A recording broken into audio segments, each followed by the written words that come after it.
Hello guys and welcome to my YouTube channel. This is Amma from Bookers and now let's go for part 6 of Gulliver's Travels. Gulliver and his master. Soon after we arrived, the whole family sat down at the table for dinner. There was a large piece of meat on a plate about 8 meters across. The farmer put me on the table with some small pieces of bread and meat in front of me. I was very frightened of falling off the edge of the table, which was 10 meters from the ground. The farmer and his family were delighted to watch me eating food with my own small knife and fork. But when I started walking across the table to the farmer, his youngest son, a boy of about 10, picked me up by the legs. He held me so high in the air that my whole body trembled. Fortunately, his father took me away at once and angrily hit the boy hard on the head. But I remembered how cruel children can be to small animals, and I didn't want the boy to take his revenge on me. So I fell on my knees and asked them not to punish the child anymore. They seemed to understand. Just then I heard a noise behind me. It sounded like 12 machines running at the same time. I turned my head and saw a huge cat, 3 times larger than one of our cows. The farmer's wife held it in her arms so that it couldn't jump at me. But in fact, because I showed no fear, there was no danger, and the cat even seemed a little afraid of me. At the end of dinner, a servant came in with the farmer's 1-year-old son in her arms. He immediately started crying and screaming because he wanted to play with me. His mother smiled and put me in his hand. When he picked me up and put my head in his mouth, I shouted so loudly that he dropped me. Luckily, I wasn't hurt, but it showed me how dangerous life was going to be in Brobdingnag. After eating, the farmer, or my master, as I shall now call him, went back to his work in the fields. I think he told his wife to take good care of me, because she put me carefully on her bed and locked the bedroom door. I was exhausted and slept for 2 hours. When I woke up, I felt very small and lonely in such a huge room and on such a large bed. Suddenly, I saw 2 huge rats run towards me across the bed. One came right up to my face, so I pulled out my sword and cut open his stomach. The other ran away at once. I walked up and down on the bed to control my trembling legs and look at the dead rat. It was as large as a big dog, and its tail measured 2 meters. When my master's wife came into the room some time later, I showed her how I had killed the rat. She was delighted that I wasn't hurt and threw the dead rat out of the window. My master had a daughter who was about 9 years old.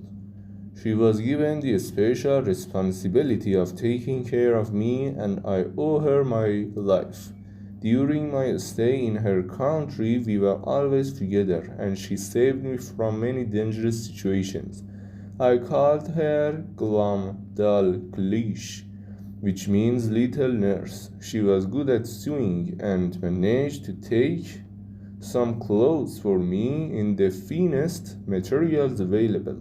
She also made me a small bed which was placed on a shelf too high for rats to reach. Perhaps the most useful thing she did was to teach me the language, so that in a few days I could speak it quite well. Soon all my master's neighbors were talking about the strange little creature he had found in a field. One of them came to see me, and as I walked towards him across the table, he put on his glasses. His eyes behind the glasses looked like the full moon shining into 2 windows. I thought this was very funny and laughed loudly. Unfortunately, that made him very angry. I heard him whispering to my master all evening, and I was sorry I had laughed at him. Next day, Glamdelish came to me in tears. You will never guess what is happening. She told me sadly, our neighbor has advised father to show you to people for money. Father is going to take you to market tomorrow. We were there will be crowds of people ready to pay for entertainment. I am so ashamed, and perhaps you will get hurt. Other people won't be as careful with you as I am. Don't worry, Glamdelish, I replied. As I am a stranger here, I don't mind being shown to people like a stranger wild animal. I must do what your father wants. I was secretly hoping I would one day find a way of escaping and returning to my own country. So the next day, my master and his daughter got on their huge horse. Glamdelish carried me inside a small box, which had air holes so that I could breathe. When we arrived at the market town, my master hired the largest room in the public house and placed me upon the table there. His daughter stayed close to me to make sure that nobody hurt me. I was told to speak in their language, pull out my sword, drink from a cup, and do other things to amuse the crowd. Only 30 people were allowed in to see me at one time. On that first day, everybody wanted to see me, and I was shown to over 350 people. My master's plan was so successful that he arranged to show me again on the next market day. I didn't look forward to his at all. I was so tired with the journey and the entertainment that I could only walk and speak with difficulty for the next 3 days. Even when we were at home, neighbors and friends from all parts of the country came to look at me, and my master made me work hard to amuse them, so I had almost no rest. My master finally realized that he could make a fortune by showing me to people all over the country. So about 2 months after my arrival in Robdingang, we left the farm and started our journey to the capital. As before, Glamdelish came with us to take care of me. On the way, we stopped in many towns and villages so that I could be shown to people at last. After a journey of nearly 5,000 kilometers, we arrived at the capital. Now I had to work even harder as people came to look at me 10 times a day.